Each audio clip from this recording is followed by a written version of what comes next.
Baik, mohon maaf kalau terlambat karena Bu Lisa baru masuk rumah. Padahal dari Unilmu sudah jam 3 lewat tol. Ternyata nggak kerja juga untuk apa ya. Baik, karena kami Iya, nggak juga apa-apa. sudah hadir, terima kasih. Nah, hari ini materinya apa ya Mbak Sipen? PPHA Ibu. PPHA ya. Nggih. Saya hanya 2 kali ataukah minggu depan masih ada lagi? Bentar Ibu, saya lihat dahulu. Boleh.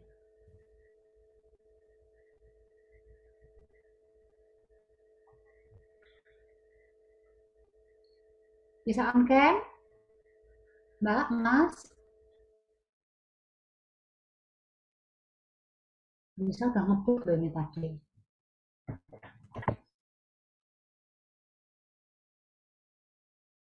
Biar ketemu sama kalian.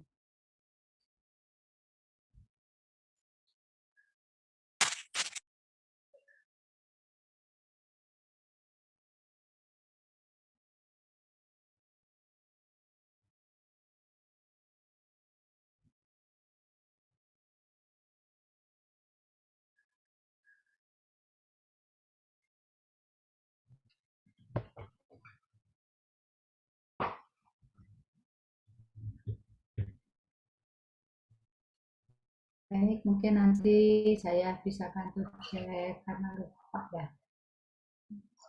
Di 4 kan ini ya. Nggih Ibu, Sepertinya, sepertinya Belisa udah selesai ya. Kemarin Widal kan? Kapan itu Widal? Terus Belisa bagiannya Widal dan TPHA. Yang terus kemudian Bu April ya, Pak Budi. Terus setelah itu Bu Tia. Bu Mutia, semoga sudah cukup kuat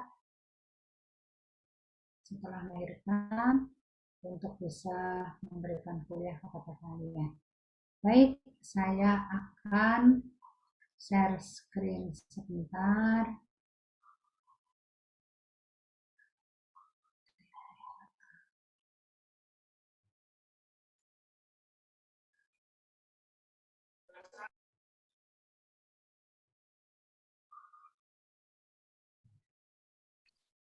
Saya akan putarkan dulu sebuah video yang nanti silakan dilihat nanti kita bisa tanya jawab ya setelah materinya saya berikan.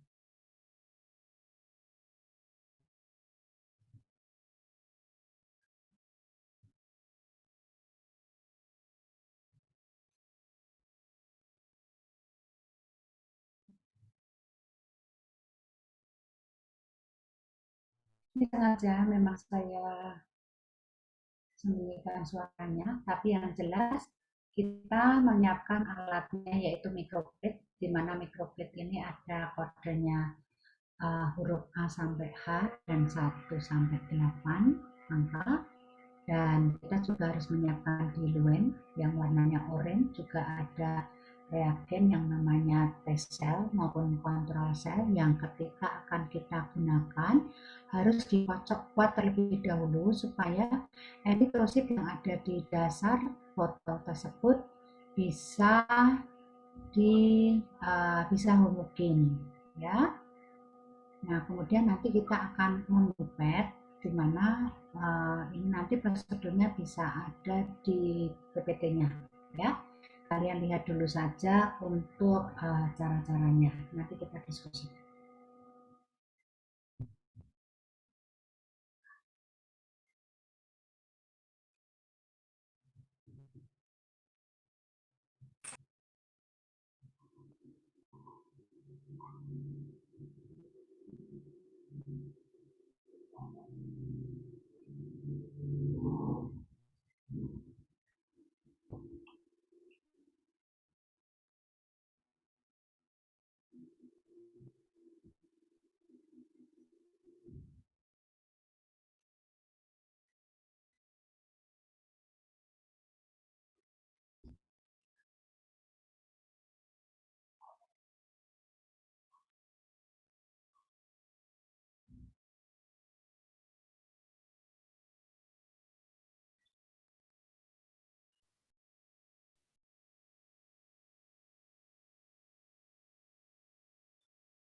Baik, saya hentikan dulu ya. Nanti kita setel lagi, nggak apa-apa.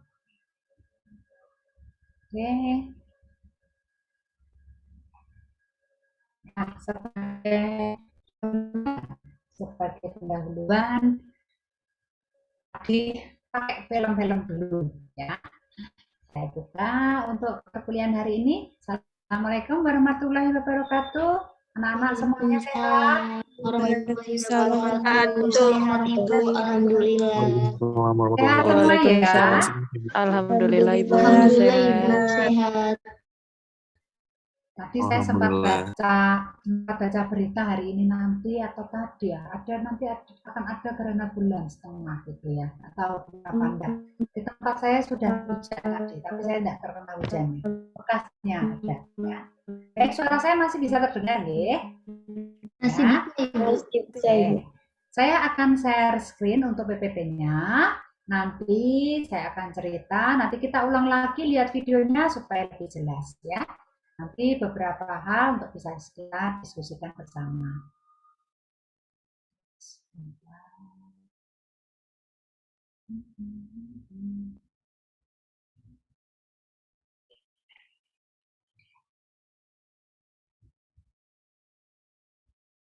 Sudah terlihat kah? Sudah Ibu. Sudah ya? Oke.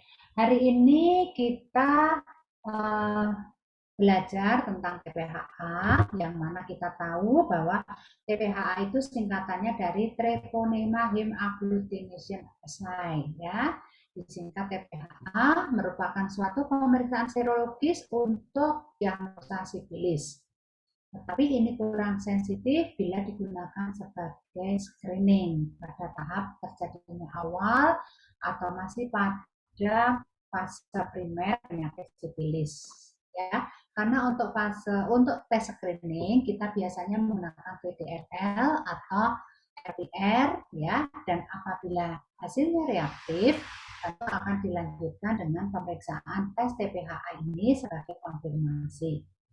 Tentu saja harus disertai gejala klinis yang dicurigai oleh dokter ya.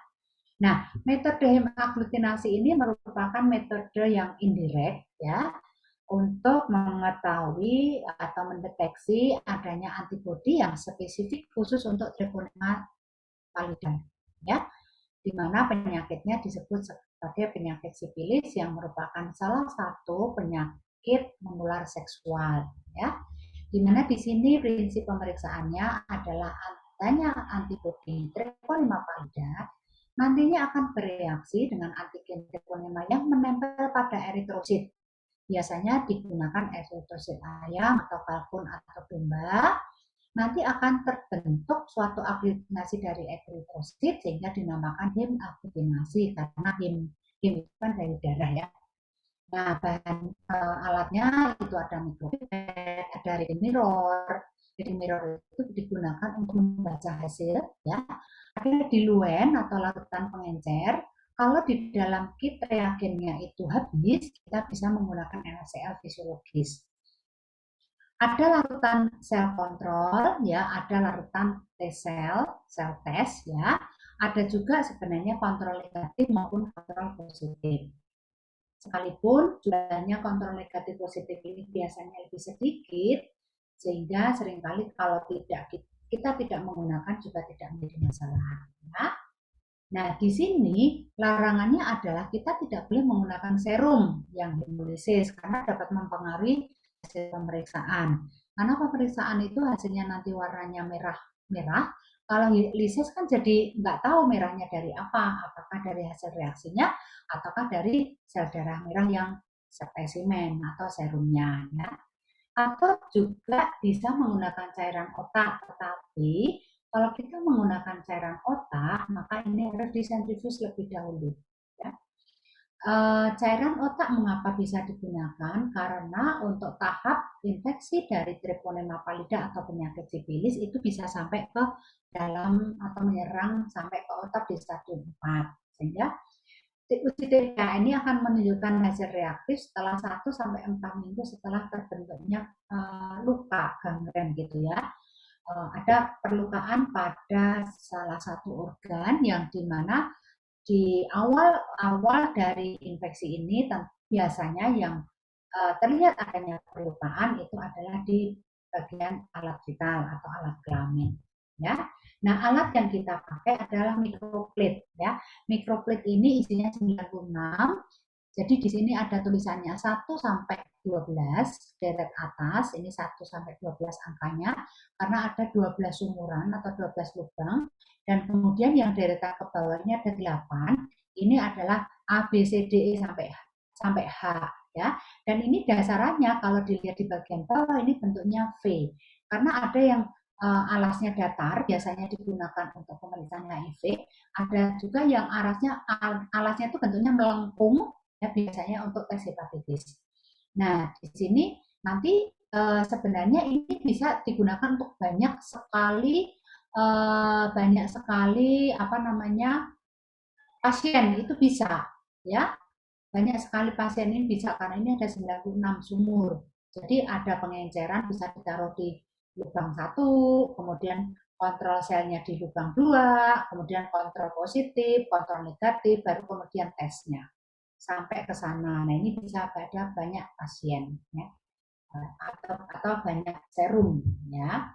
Nah, yang saya jelaskan tadi itu adalah jadi gini, kuncinya adalah di sini, Mbak Mas. Kuncinya adalah di sini ketika ada pengenceran. Pengenceran antara larutan pengencer atau diluent dengan serumnya. Yang tadi di video itu adalah penambahan 190 mikroliter diluent dengan 10 mikroliter serum. Ya, setelah ini dicampur, nanti ini yang akan dipindahkan ke lubang-lubang berikutnya. Namun sebelumnya, lubang-lubang ini misalnya lubang 1, lubang 2, lubang 3, lubang 4. Ini semuanya, selain lubang 1, ini semua diberi diluent lebih dulu, sejumlah 25 mikroliter. Kita boleh lebih dari 4. Ya, ini saya hanya menyampaikan 4, karena kalau 4 aja udah segini gambarnya, nanti kalau kebanyakan 12 gitu, ya. Nah, ini kan tadi saya bilang sampai 12. Itu bisa dipakai semua, tetapi ini adalah suatu metode yang cukup praktis tanpa menggunakan kontrol. Ya, tapi ini tanpa menggunakan kontrol. Jadi ini di lubang 2, lubang 3 maupun lubang 4 ini kita tambahkan diluent terlebih dahulu masing-masing 25 mikroliter. Ketika kita sudah mencampur dari lubang 1, maka ini dipindahkan sejumlah 25 mikroliter di lubang kedua dan diambil dari lubang 1 ke lubang yang ketiga. Nah, kemudian dari lubang ketiga ini dicampur, dia dipindahkan ke lubang 4, seperti itu. Kalau kita menggunakan lubang 5 misalnya, boleh kita pindahkan dari lubang 4 ke lubang 5 dengan catatan lubang sumur 5 ini juga harus diberi diluan lebih dahulu. Nah, yang terakhir ini nanti harus dibuang 25 mikroliter supaya akan sama kondisi jumlahnya. Nah, di sini kan ini 25 ditambah 25 tentu harus ada pembuangan. Ya, pembuangan 25 mikroliter tujuannya adalah jumlah diluen, campuran diluen di sini yang berasal dari yang sudah ada serumnya, ini semuanya volumenya sama. Ya, kalau volumenya tidak sama nanti kalian akan susah untuk menghitung liternya. Jadi ini harus sama semuanya. Ya, kita contohkan sampai lubang 4. Ya, besok 2 tahun lagi ketika kalian itu uji kompetensi nasional, tidak selalu bahwa rumus ini digunakan seperti ini di dalam soal. Bisa saja ini bisa bermacam-macam volume. Nah, sehingga ini membutuhkan kepintaran kalian, kepandaian kalian untuk menghitung berapa pengencerannya, gitu ya. Kita bicarakan nanti masalah pengenceran. Sekarang kita prosedurnya dulu, ya. Di sini sumur yang kedua setelah dibuang 25 mikroliter, ini ditambah dengan 75 mikroliter kontrol sel. Sumur ketiga diberi 75 mikroliter tes sel. Demikian juga untuk sumur keempat. Dengan catatan semuanya harus sudah dalam kondisi di sini jumlahnya sama dan sudah mendapatkan campuran awal dari sumur pertama. Ya. Nah, di sini nanti setelah dipindah-pindahkan, ini kemudian ditutup. Ya, ditutup, diketuk-ketuk dulu dengan mikroplate-nya, terus ditutup dengan selotip dan diinkubasi 1 jam. Cukup lama kan? 60 menit. Itu ya. Nah, yang penting harus diperhatikan adalah kontrol sel dan tes selnya ini harus dihomogenkan sebelum diteteskan ke dalam sumuran. Karena kontrol sel maupun tes sel ini mengandung eritrosit, maka dia cepat sekali eritrosit itu mengendap di dalam botol, di dalam dasar botol, sehingga selalu harus sebelum diteteskan atau sebelum dipipet menggunakan mikropipet, kalian harus mengocoknya lebih dulu, cukup kuat pengocokannya, tapi diusahakan tidak menimbulkan busa, ya. Terus nanti diambil kemudian baru diteteskan. Nah, ketika diteteskan ini tentu saja harus ada pencampuran. Nah, dengan cara mengetuk-ketuk menggunakan mikroplate-nya diketuk-ketuk gitu ya. Nah, nanti kalau sudah 1 jam baru dilihat hasilnya positif atau negatif. Perhitungannya apabila di sumur ketiga ini ada hemaglutinasi terbentuk, maka titernya adalah 160, di sumur keempat adalah 320. Ketika 320 ini terbentuk positif, ya, kalau praktek di kampus, maka ini dihentikan. Tetapi nanti kalau kalian bekerja, ini harus dilanjutkan. Harus dilanjutkan ya sampai hasilnya negatif. Karena itu akan sangat membantu dokter mengambil diagnosa terhadap berat ringannya penyakit yang diderita oleh pasien. Ya, kalau sampai titernya tinggi sekali, tentu saja dokter akan berpikir dengan gejala klinis yang ada, nanti dokter akan melihat kelanjutan dari penyakitnya atau kemudian diterapi, diobati supaya sembuh. Tetapi penyakit sifilis itu kan bisa sampai ke otak dan bisa menyebabkan kematian. Sehingga dokter tentu saja akan sangat berhati-hati kalau sampai menemukan seorang pasien itu memiliki titer TPH-nya itu tinggi sekali. Nah, itu tentu saja dokter akan khawatir karena ini sampai mana stadiumnya seperti itu ya. Nah, jadi ini tadi ada adalah nanti kalau ini boleh kalian minta nanti ya, silahkan sih Mbak Sipen nanti kalau mau minta bisa akan berikan. Ini hanya ini adalah nanti kalian bisa baca kalau bingung untuk melihatnya, ini sudah dituliskan oleh Bu Lisa di sini ya. Ini pengenceran yang lain ya.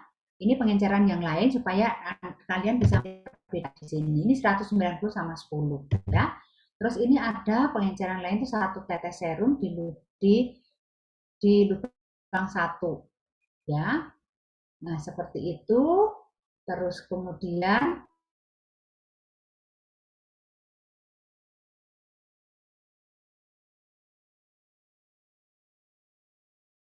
sedangkan tadi lubangnya sumur keempat ada sudah seperti 320. Intinya kuncinya adalah di pengenceran pertama. Kalau pengenceran pertama ini tinggi, maka akan liter yang lebih besar, di mana nanti penghematan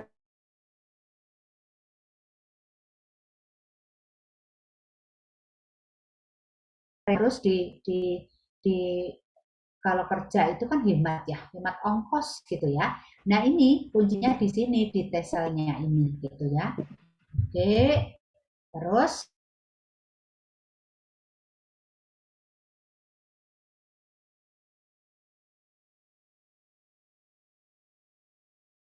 sampai yang tertinggilah yang menentukan adanya aglutinasi. Jadi misalnya gini, kalau 1280 positif tapi 2560 negatif, maka yang dihitung adalah yang positif. Seperti itu ya. Nah, kurang lebih kalau ada aglutinasi itu bentuknya menyebar. Menyebar seperti ini ya. Ini menyebar seperti ini adalah aglutinasi. Wah, bagus sekali aglutinasinya. Polisa kalau nemu yang apa namanya yang menyebar seperti ini bagus. Ini harus dilihat menggunakan reading mirror seharusnya. Cuma kalau di Unimus kita tidak punya reading mirror ya. Jadi reading mirror itu seperti cermin yang dimana kita bisa melihat itu dengan meletakkan mikroplate di atasnya kita bisa melihat dengan sangat gampang gitu. Tapi kita bisa salah satunya adalah diakali itu menggunakan cermin dari mikroskop yang bisa dilepas. Karena di laboratorium itu ada mikroskop yang sudah tidak terpakai, tetapi cerminnya masih bisa bermanfaat untuk kita melihat tes TPHA. Nah, tetapi kalau sampai kita itu melihat hasilnya itu tidak menyebar secara sempurna seperti ini, tetapi misalnya ada kok sudah menyebar sih, tapi masih kelihatan ada seperti titik yang cukup luas, maka ini positif 1. Tetapi kalau titiknya rodok memadat, ini kita harus ragu-ragu. Ini antara positif negatif. Karena kalau negatif itu hanya benar-benar titik seperti ini. Ya, ini titik ini adalah negatif. Jadi kalau hanya maklum titik gitu adalah negatif. Jadi kalau kita menemukan ini kita ragu-ragu juga. Ini positif atau negatif? Ya, intermediate seperti itu ya. Nah, tapi kalau dia menyebar, ini kan menyebar nih. Menyebar semuanya seperti ini ya. Ternyata ini contoh bahwa di sini menyebar, ini dia di pengenceran 1280. Wow, luar biasa. Padahal di sini aja sudah positif. Ya, ini positif. Nah, ini adalah kontrol negatif. Ya, kita lihat bahwa di kontrol ini juga kontrol negatif seperti ini. Pasiennya juga ini ada yang negatif, tapi di sini ada yang positif, di sini ada yang positif seperti itu. Jadi kita bisa menggunakan ada banyak serum, ada banyak pasien, atau misalnya bukan pasien, tetapi mungkin kita misalnya kita penelitian ya, kita penelitian di suatu lokalisasi, terus para penjual kenikmatan di sana itu di tes gitu VDRL kok ada yang positif, ada 5 orang gitu ya. Kemudian diambil darahnya supaya diketahui apakah dia VDRL atau sifilis beneran atau tidak, maka dia dites TPHA 5 orang. Hanya butuh 1 mikroplate. Cukup banget kalau hanya 5 orang ya. Jadi tidak perlu ada banyak microplate dan juga ini rate untuk kontrolnya, sehingga tidak semuanya dikasih kontrol, cukup satu kontrol untuk melihat semua hasil seperti itu. Nah seperti ini ya, kelihatan banget kan ini hasilnya tetap reaktif karena sudah ada penyebaran. Tetapi dibandingkan dengan ini lebih reaktif ya. Sedangkan ini kan hanya titik, itu berarti dia negatif seperti itu.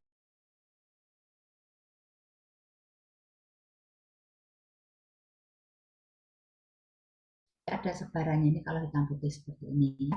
Berwarna lebih cerah seperti ini gitu ya. Ini lebih cerah lagi ya.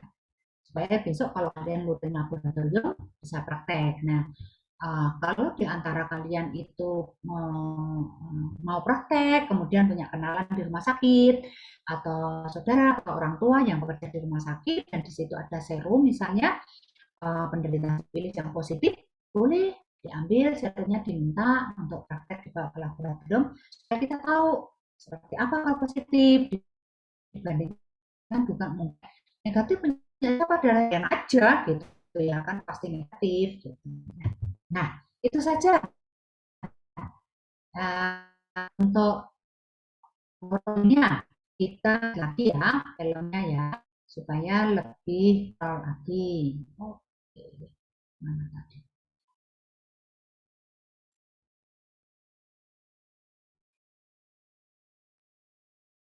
Ya, jadi ini tadi dasarnya harus dilihat. Jadi di pantat mikroplate-nya itu ada lancipnya, ya. Lihat ini ya, jadi ada 12 ke sini, ada A sampai H di bawah. Nah, ini adalah kontrol sel dan T sel, ya. Nih, ya. Kontrol sel dan T sel ini di luarnya harus baca dulu. Tentu saja kalau kita mau praktek kita lihat ya expired date-nya gitu ya. Nah, ini harus benar-benar dikocok kuat, ya. Tentu saja susah kalau untuk menghindari buih itu sebenarnya susah. Tetapi pada saat memipet, kita benar-benar harus memipet yang di sini. Jangan sampai di buihnya ini. Susah sekali kan menghindari buih ya. Saya berusaha aja saya nggak bisa gitu ya, karena harus dikocok kuat. Tetapi yang kita pipet itu harus yang merah gitu ya. Nah ini kita di luarnya dulu yang kita pipet, kita teteskan. Kalau salah dalam satu larutan ya, dengan volume yang berbeda, itu kita bisa menggunakan tip itu sama, tidak apa-apa, tip yellow tipnya sama ya, tetapi mikropipetnya juga tergantung sih. Nah, atau kita semuanya menggunakan mikropipet yang baru, itu tidak apa-apa. Kok mikropipet ya, mikropipet yang baru pakai yellow tip yang baru, nggak apa-apa juga kalau punya persediaan yellow tip cukup banyak dan harus baru ya. Nah, kalian bisa kan ini caranya mipet seperti itu, dituang aja ya.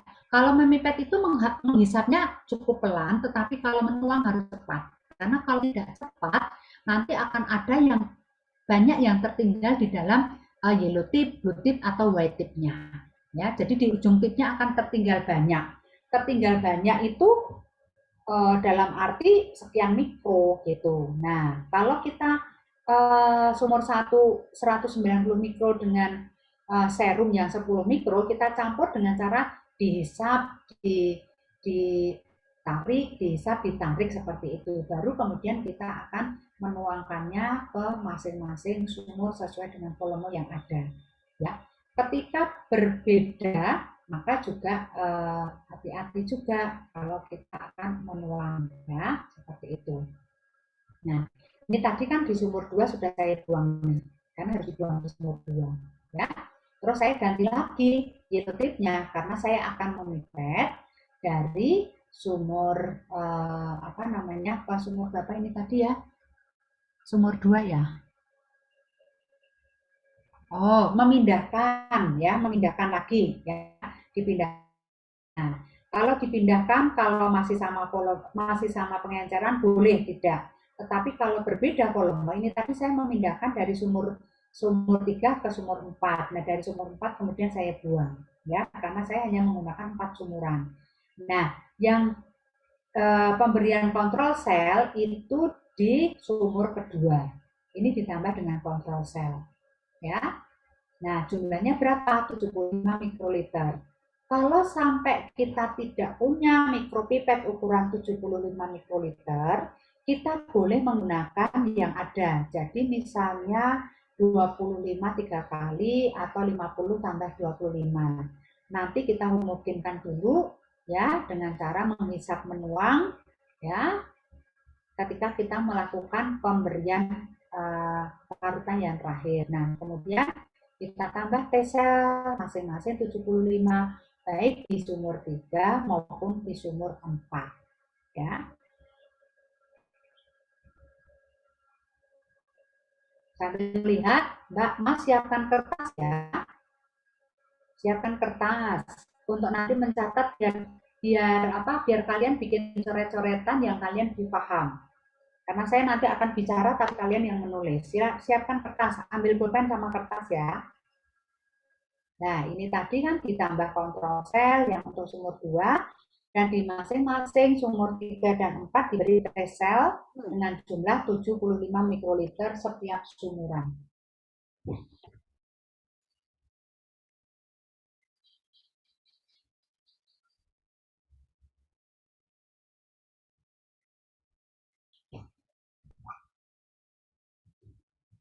Nah, cukup dikocok ya, jadi dikocok seperti itu. Nah, kalau misalnya pada saat kalian melihat itu di sumuran 1 pasti lebih kecil karena sudah diambil gitu ya. Kemudian di sumur 2 lebih banyak. Oke, saya hentikan dulu ya, kita berhenti dan kita akan melihat lagi. Sudah siap semuanya? Kertas sama pennya? Sudah. Oke, Sudah, ya. Ibu. Kalian bikin angka 1 2 3 4. Terus di sebelah kiri ada tulisan diluen, itu di bawah angka 1 kalian tulis 190. Tidak usah pakai satuan dulu, 190. Di bawah angka 2 ditulis 25, di bawah angka 3 ditulis 25. Jadi seperti kolom, bikin kolom ya. Di bawah angka 4 ditulis 25. Paham? Sampun? Belum, Ibu. Oke, Belum, Bu. jadi kalian bikin kolom jumlahnya 5. Kolom 1 itu ditulis diluen. Ya. Terus kolom kalau bikin tabel itu kayak bikin tabel. Pernah bikin tabel? Pernah, Ibu. Nah, Pernah, nah, sebentar. Saya tak bikin dulu. Nah.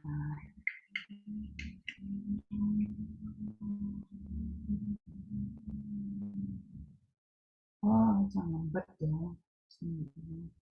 Banyak males.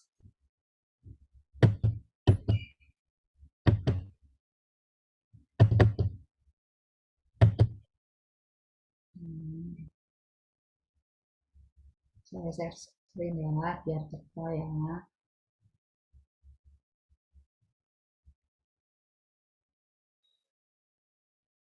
Kelihatan ya? Terlihat. Oke, 3, 4, itu ya. Terus di sini kalian tulis diluen.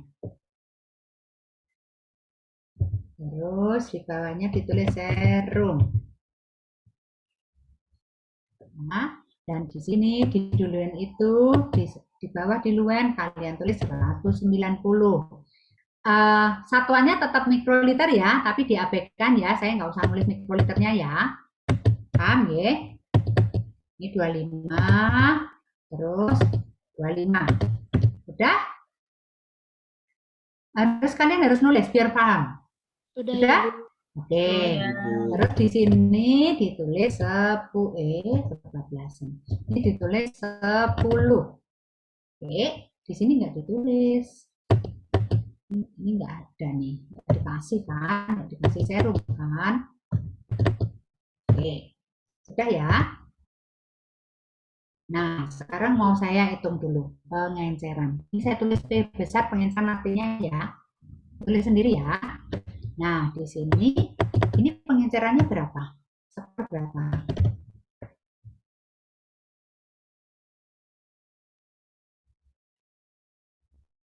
Ayo, ini seberapa? Besaran pengencerannya seberapa?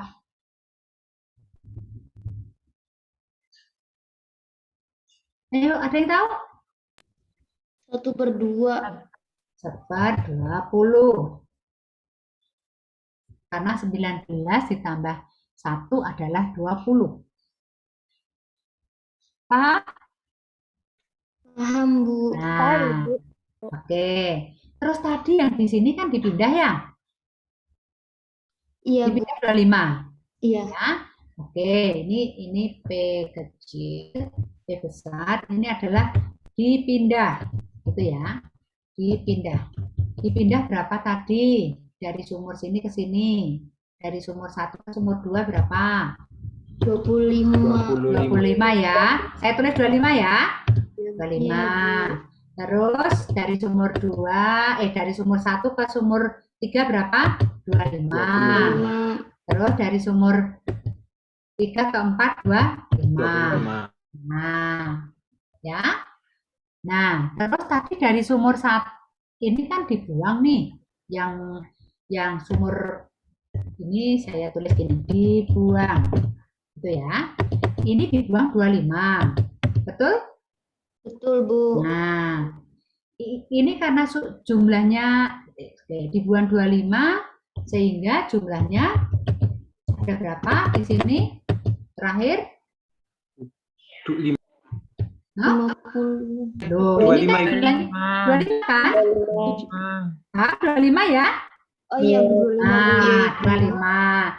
Terus yang di sini berapa sumur 3? 50. 50. Kan dipindah ke sumur 4. Oh iya. 25 ya. Iya.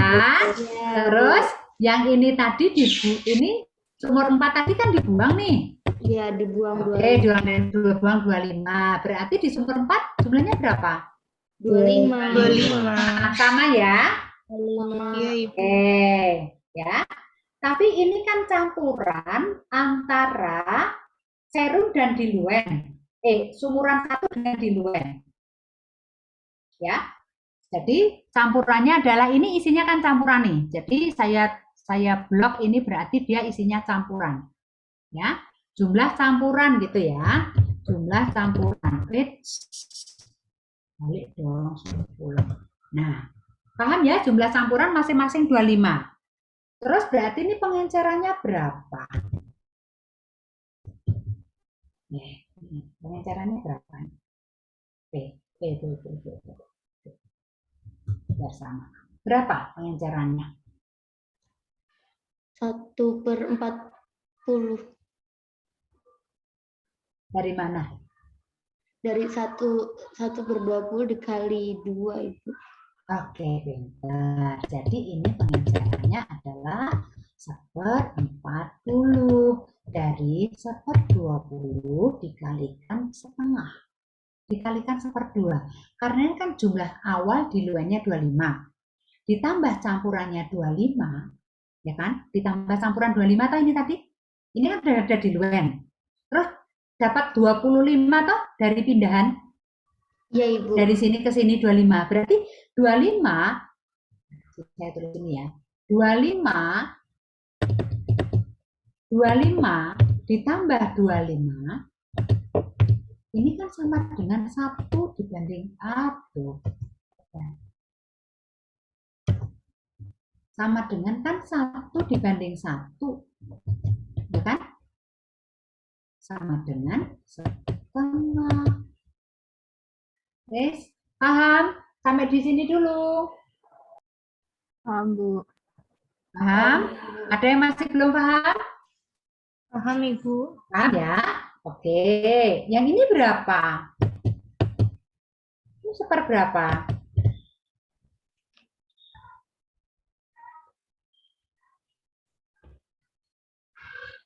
Ayo, ting tung ting, ting tung ting. 1/20.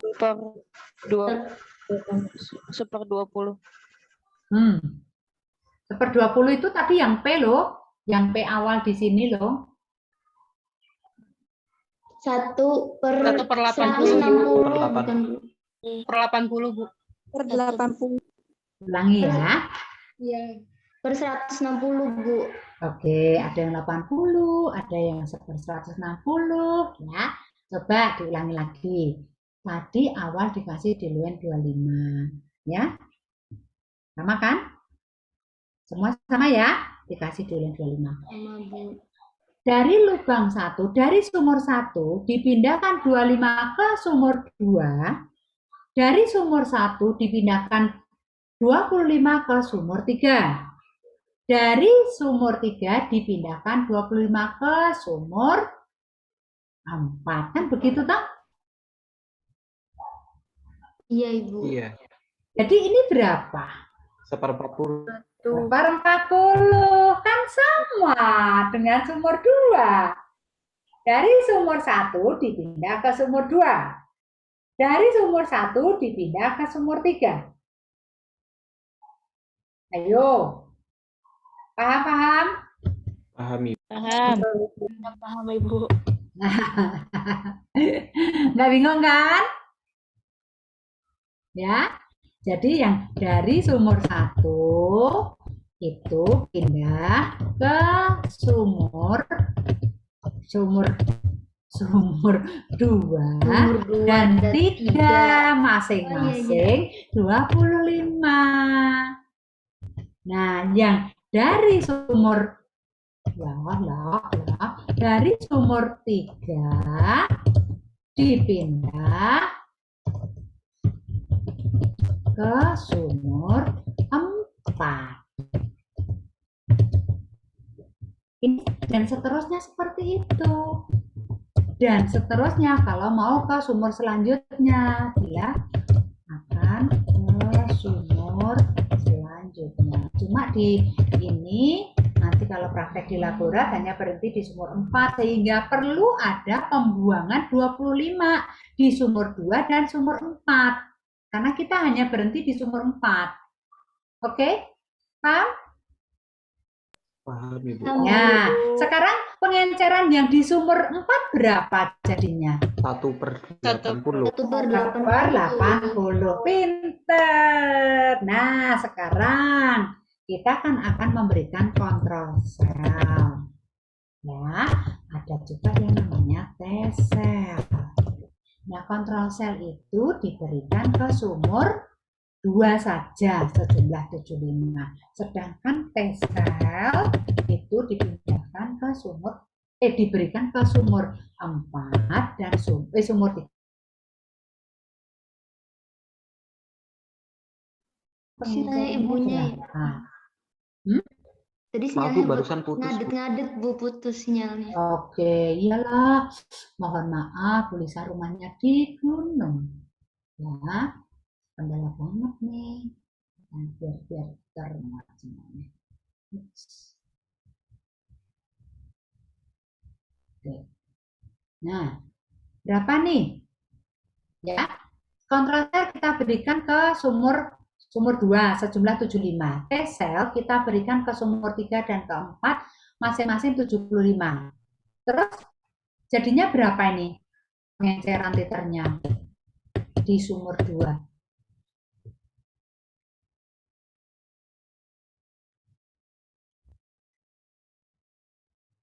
Ayo, berapa? Hitungannya bagaimana?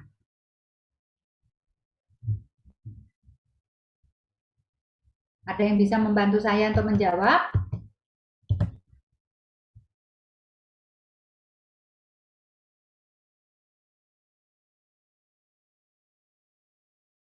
Ya, sejumlah 25. Ini tadi harga pengencerannya berapa? 40. Betul? Betul, Bu. Betul. Terus ditambah 75. Ya, kontrol sel. Nah, kita ngitung 75 ditambah 25 tambah 75 itu berapa? 100. 100. Berarti berapa? 25 ditambah 75 sama dengan kan 100. Ya kan? Iya, Bu. Nah, 100 ini kita lihat ya. 100 itu kan harus dibagi 25 sama dengan 4. Jadi di sini harganya adalah 1/4. Campuran antara 25 ditambah 75 itu harganya 1/4. Sehingga perkalian P-nya adalah 1/40 dikalikan 1/4 sama dengan 16. 160. 160. Jadi asalnya kalau pengenceran tadi Bu Lisa di PPT-nya Bu Lisa mengatakan bahwa di sini adalah 1/160 dan di sini adalah 1/320, itu asalnya dari sini. Ini kan sama, ini juga 1/160. Karena ini kan sama, ya kan? Sama enggak? Yuk diperhatikan. Sama mboten? Sama Ibu. Sama kan? Nah, Begini, yang ini tadi harganya adalah yang ini kan harganya ya nih 1/40 ya. Ini saya beri angka beda dulu. Ini adalah harganya yang merah ini adalah 1/80. Ini kamu tahu enggak? Ini kenapa kok 1/80? Dari mana? Dikali setengah lagi Bu, kali karena setengah Bu. Ya Karena betul, dikalikan setengah. dari sumber 3 pindah ke sumber 4. Iya betul sekali. Yang ini sudah paham anak-anak? Oke, Ibu. Sudah, Ibu. Ibu. Oke, jadi kuncinya itu semuanya kembali ke sini. Ke sini. Oke, kasih warna. Kuncinya kembali ke sini. Bermulanya perhitungannya harus kalian cermati adalah yang di sini dulu. Ini bisa dimulai misalnya ini bisa misalnya 20 ditambah 80. Kalau 20 ditambah 80 seberapa? 10. 20 ditambah 80. Total ini kan 100. Jadi seberapa? 10. 1/10. 2/8 itu sama dengan berapa? 1/4. 1/4. Gitu. Jadi kalian harus benar-benar memahami di sini dulu. Baru nanti ini perpindahannya di mana? Ya, perpindahan ini kemana, dihitungnya satu-satu serumit ini. Seringkali pada satu uji kompetensi nasional, ya yang akan kalian ikutin nanti 2 tahun lagi, karena kalian di 4 berarti kan 2 tahun lagi. Kan kalian semester 3. Kalian semester berapa? 3 kan? Semester 3 Ibu. Ibu. Berarti kan 2 tahun lagi nih baru lulus. Ya, Bu. Nah, di situ nanti pada satu uji kompetensi nasional di mana kalian sudah rada hilang ingatan tentang TPKA, ya kan, rada hilang ingatan. Itu kalian harus punya catatan ini untuk bisa mengetahui titer awal itu berapa. Titer awal itu penting sekali, ya, penting banget. Nanti di sini kalian harus pandai menghitungnya. Berarti penambahannya berapa? Jangan lupa muatan ini loh. Ini tadi muatnya berapa ya dari sini ke sini? Ini yang saya pindahkan tadi dipindahkan ini harganya berapa? Seperti ini kan yang dipindahkan itu kan harganya sudah 1/20. Begitu. Ya kan? 1/20 ditambah 25 menjadi 1/40 kan begitu. Karena dikalikan setengah. Kalau 1 banding 1 itu harganya setengah gitu. Oke. Nah, ya, yang cuma melihat tidak hitung-hitung, tak jamin pusing. Kalau nanti ketemu kalau Komnas yang harus hitung-hitung. Karena nih besok ya 2 tahun lagi kalau kalian Komnas itu kalian hanya diminta menjawab suatu soal yang memiliki kasus itu hanya dalam waktu 1 menit atau 60 detik. 30 detik membaca kasusnya. 10 detik melihat pertanyaannya.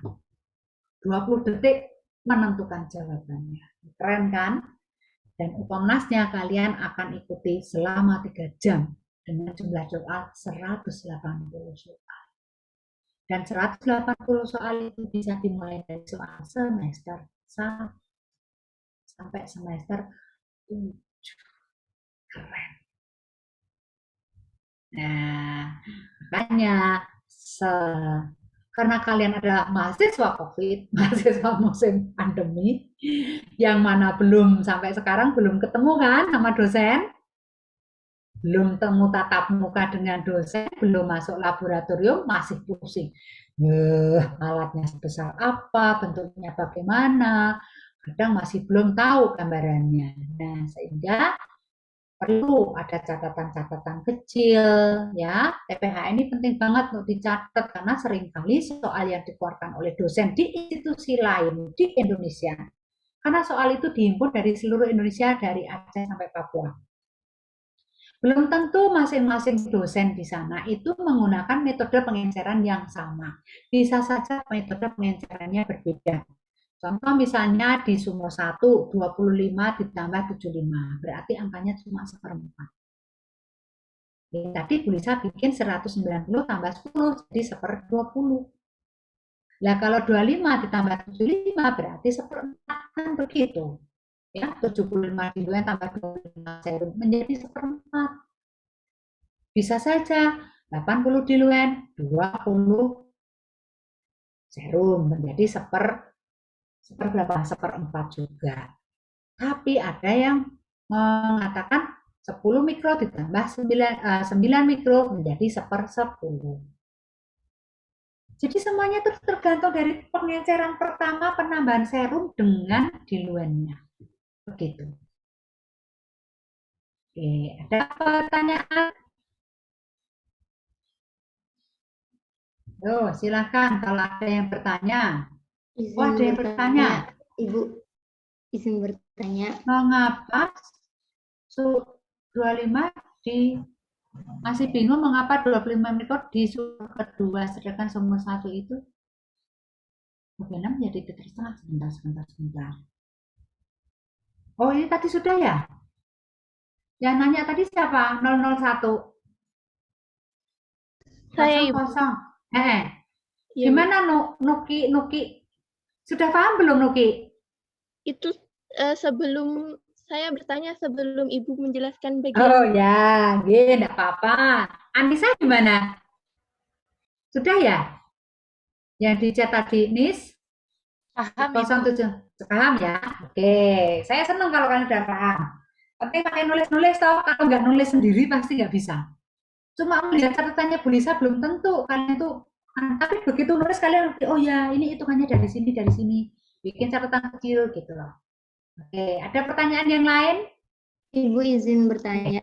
Gimana? Kan tadi kalau TPH itu kalau hasil VDRL-nya reaktif ya Bu, itu apakah bisa Bu dari VDRL tuh pemeriksaannya ditunda dulu atau harus langsung mengerjakan TPHA?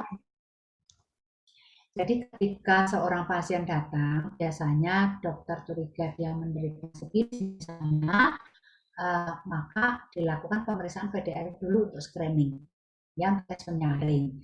Karena kan sifilis itu bukan penyakit main-main, ya.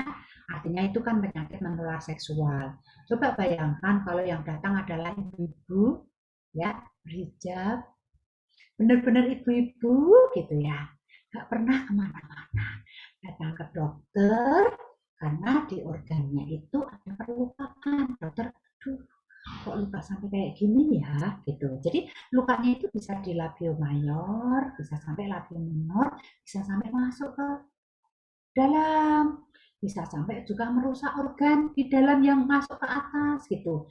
Nah kemudian dokter curiga, wah jangan-jangan ibu ini terkena sifilis. Tentu saja dokter akan menanyakan, ibu sudah berkeluarga, sudah bersuami, putra berapa, kondisi anak bagaimana, gitu ya. Terus tidak apa-apa, semuanya sehat. Kapan ibu mulai menderita atau sakit, merasa sakit di sini?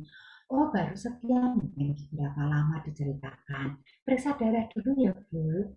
Kekhawatirannya dokter luka itu mungkin tergesek atau apa gitu ya. Tetapi dokter juga akan curiga, wah jangan-jangan kena sifilis. Maka dokter akan merujuk untuk periksa VDRL dulu supaya berdoa. Dokternya berdoa, janganlah, jangan, ibu ini orangnya juga baik, kalem, ya lemah lembut, udah bukan tipikal orang-orang yang nakal gitu ya. Terus, ya kok VDRL-nya kok reaktif, sehingga akan dikonfirmasi dengan TPHA supaya dokter tahu persis apakah betul ini sifilis atau tidak. Karena untuk VDRL itu adalah tes screening yang bisa disebabkan, kalau reaktif bisa disebabkan oleh penyakit lain, misalnya malaria, terus bisa juga penyakit, misalnya dia terkena apa ya yang bukan penyakit misalnya kena kanker rahim, ya, ada pertumbuhan kandungannya, apa namanya, ada kehamilan tapi atopik gitu ya, bukan bayi isinya, atau juga pria itu bisa kena kanker misalnya, ya, kanker prostat misalnya. Di situ mungkin PDL-nya menjadi positif gitu ya. Nah, kalau kemudian tentu saja segera Mbak Tia ya, segera karena itu untuk konfirmasi. Jangan lama-lama diobati baru diperiksa aja. Tidak, pasti dokter tidak menginginkan itu karena obat itu diberikan kalau sudah ada diagnosa pasti. Sedangkan dokter kan belum menentukan diagnosanya, sehingga dikonfirmasi langsung periksa lagi ya Bu. Maka ibunya pergi ke laboratorium, diambil darahnya untuk diperiksa. Ternyata TPHA-nya positif. Kalau ibu TPHA-nya positif, tentu saja akan disarankan ibu suami juga periksa. Ya, ya kalau suaminya juga positif kan, suaminya kemana? Kerjanya apa? Misalnya gitu. Bapak suka pergi, ya cuma luar kota aja. Bapak suka jajan? Enggak, saya cuma suka ayam goreng, ayam kampung, ayam kampus, ayam gitu ya. Nah, seperti itu ya.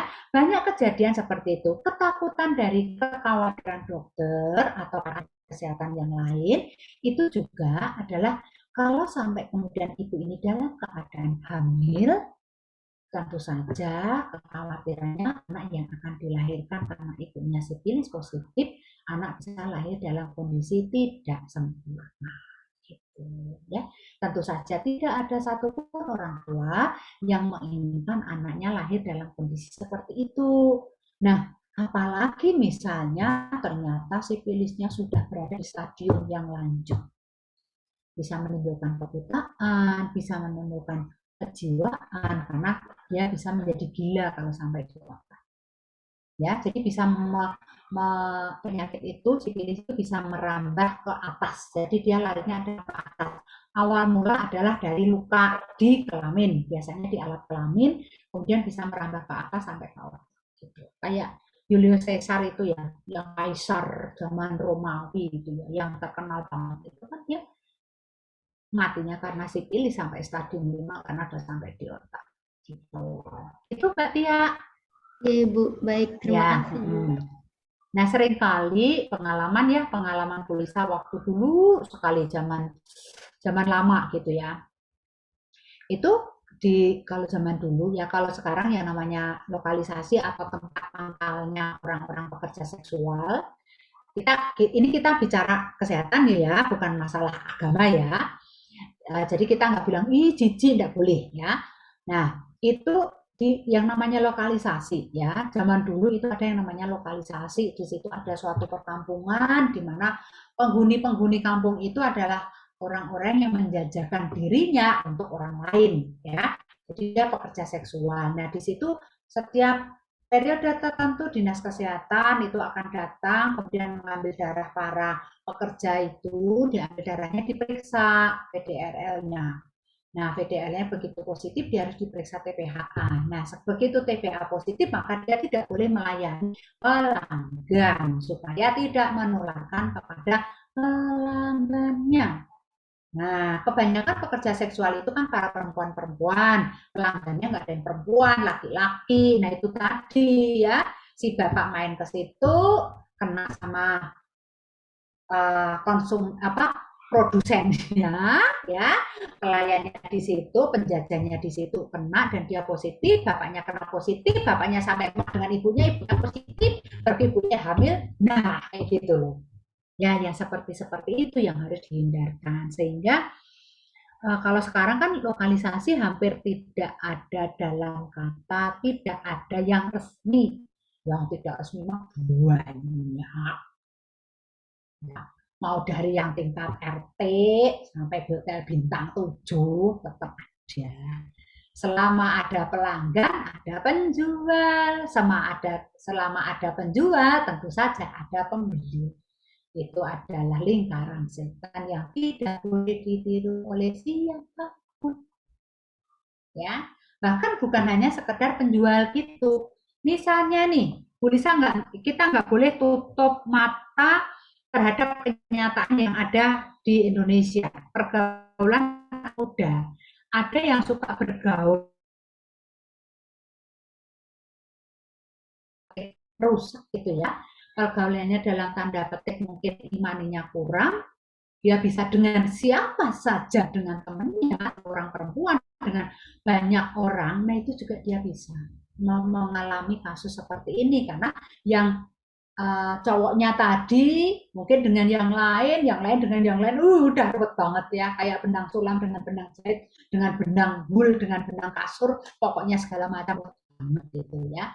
Dan itu tentu saja tidak ada, saya yakin tidak ada di lingkungan kampus kita ya. Kita bekali diri kita dengan iman gitu. Oke anak-anak, kok tadi guru agama terus ya. Tapi kita kan tidak boleh ya menutup mata, kita tidak boleh juga terus merasa jijik gitu ya. Kita harus melihat kenyataan dunia yang ada, pergaulan yang ada, dan kemudian terutama adalah di sisi kesehatan. Kita memandang dari situ ya. Bisa saja misalnya nanti ya, kalau kalian itu membaca sebenarnya bahwa suatu infeksi masuk ke dalam tubuh, selalu peranannya adalah respon imun. Betul kan? Apalagi ini tadi kan reaksinya juga antigen antibodi, gitu ya. Tetapi ketika respon imun kita berperanan, tentu ada sel di dalam tubuh kita yang melakukan peranannya untuk membangun antibodi. Ya. Nah, pembangunan antibodi itu kan dari sel plasma, ya, atau dari limfosit. Sehingga kita akan tahu limfositnya tinggi atau tidak. Nah, bisa saja toh kalian nanti akan penelitian seperti misalnya hubungan antara jumlah gitu ya, hubungan jumlah sel leukosit, satunya sel limfosit ya. Nanti ada yang bilang limfosit saya atau mungkin saya neutrofil gitu ya, dengan apa? Dengan kadar TPHA misalnya. Ya, dengan hasil PDRL misalnya, kayak gitu gampang banget bikin judul mah, nggak usah susah-susah judulnya, tetapi yang tahu apa tujuannya dari penelitian yang akan kita lakukan gitu ya. Seperti itu contohnya, bisa kan jadikan penelitian itu TPH itu bisa banget gitu. Loh Bu, tapi TPH nyarinya susah. Iya sih, nyari yang positif juga nggak gampang. Tapi kalau saya punya mahasiswa D3 yang sekarang senang bikin KTI, dia bilangnya gini, Bu, saya mau ke lokalisasi, boleh. Sendirian? Ya enggak, Bu. Nanti ambil darahnya sama Mbak. Kok kenal dekat kamar rumah saya? Gitu. Ya enggak apa-apa. Mereka mbak-mbaknya juga baik-baik, enggak masalah. Kalau ditanyain gini, Mbak, periksa darah gratis mau enggak? Gitu. Mau bayar enggak gratis, tak ambil darahnya Mbak, nanti tak periksa. Nanti kalau positif tak kasih tahu. Nah, sudah gitu. Gampang toh, ya tergantung bagaimana pendekatan kita kepada responden itu, gitu ya. Menemukan itu di mana ada banyak, masih banyak kok lokalisasi, cuma tidak ada pelangnya. Kalau ada pelangnya kan tidak boleh ya. Yang namanya Purwokerto mana ada enggak dari sini di Purwokerto? Ada Ibu. Nah, coba golek yang sadar kan teh. Ibu, maaf saya izin bertanya boleh? Ya, boleh Anissa. Jadi ditemukan di satu kasus misalkan Ibu di satu instansi. Jadi pada hari ini tes TPH-nya itu dengan kadar 2560 ya Bu ya, 1/2560. Ya, Kemudian 560. Oh ya. Tinggi banget ya. Ya, kemudian dokter menyarankan untuk tes di kemudian harinya, Ibu. Ya, Jadi buat tahu titernya ini turun atau enggaknya. konfirmasi. Ya. Ya, Nah, ternyata ditemukan untuk keesokan harinya itu turun, Ibu, jadi 1/640. Itu kira-kira faktor yang seperti itu apa ya, Bu ya? Terima kasih, Ibu. ya. Mbak Anissa udah kerja? Sudah, Ibu. Oke. Eh, Oke.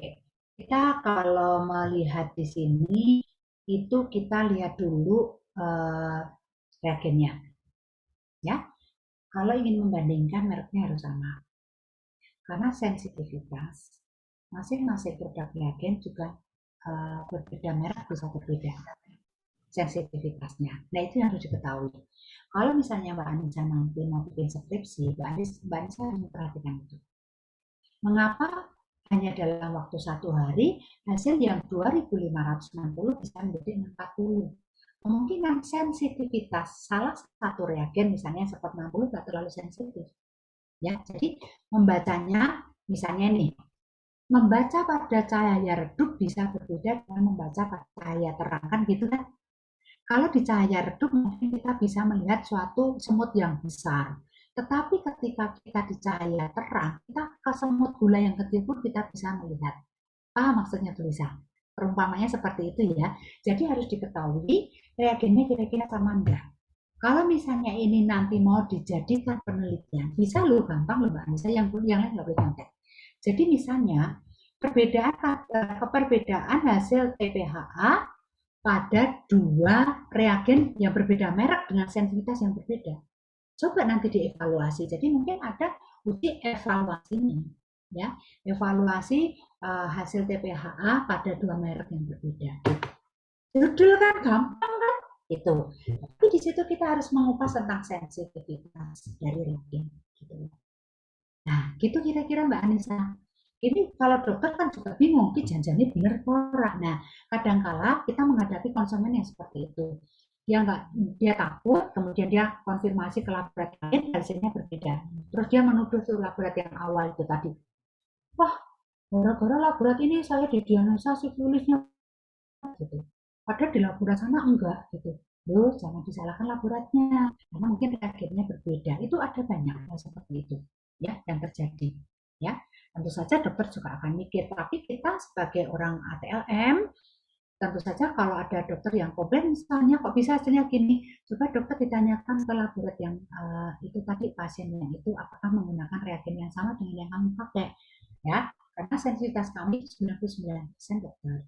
Nah mungkin reagen yang satu sensitivitasnya cuma 75%, yang jadi berbeda, begitu kurang lebihnya.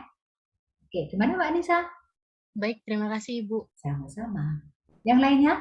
Pertanyaan bagus sekali loh dari Mbak Anissa, karena memang di lapangan kadang-kadang kita mendapatkan hasil itu bisa menjadi apa ya, berbeda dengan pasien yang sama di hari yang sama pun bisa gitu. Ya, karena itu tadi sensitivitasnya. Ya. Oke, yang lainnya bagaimana? Ibu, ya, izin bertanya. Sebentar nih, namamu Peli Effendi? Pelik Effendi, Bu. Panggilannya siapa? Pelik, Ibu. Oh, Pelik. Bukan F. Felix. Ya, itu dulu ada kesalahan waktu pas buatan akte, Ibu. Walah, maka. Oke, nggak apa-apa, Li. Gimana, Li? Jadi gini, Bu, kenapa orang-orang yang mengidap sifilis itu titernya bisa naik, bisa turun, Ibu? Oh, iya. Gini, kalau orang itu sadar dia kena sifilis, maka seringkali dia cari obat sendiri. Tapi obat itu kan dia konsumsi sendiri tanpa sepengetahuan dokter. Ya, terus bisa saja dia belum sembuh betul, terus tambah lagi penyakitnya dalam arti ini tadi kan antigen tuh, ya, artinya penyakitnya kemudian berkembang lagi dan belum tuntas, ya. Kalau kita kena bakteri kan kita biasanya dikasih antibiotik.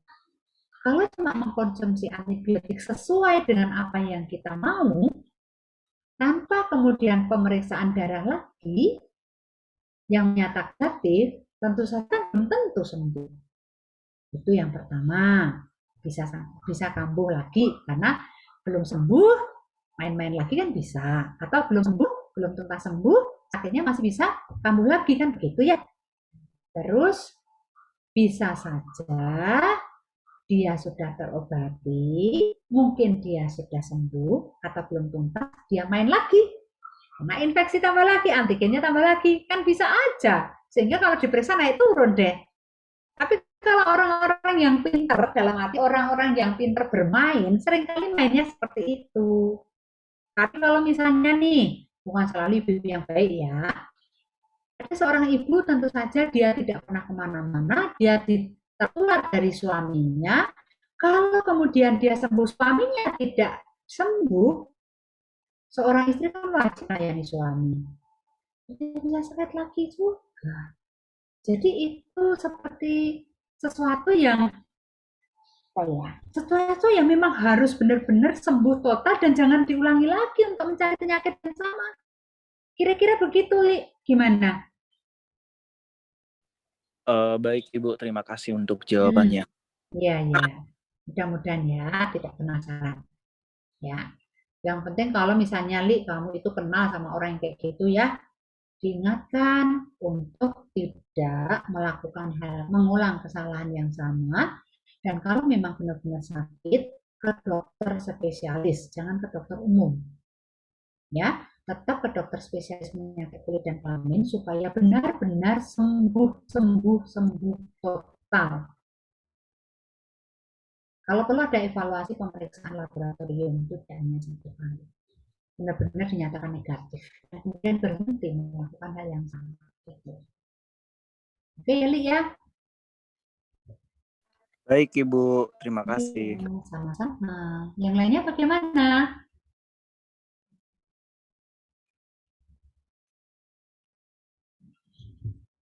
Sudah cukup? Mungkin sepertinya cukup Ibu. Ya. Dina mau tanya?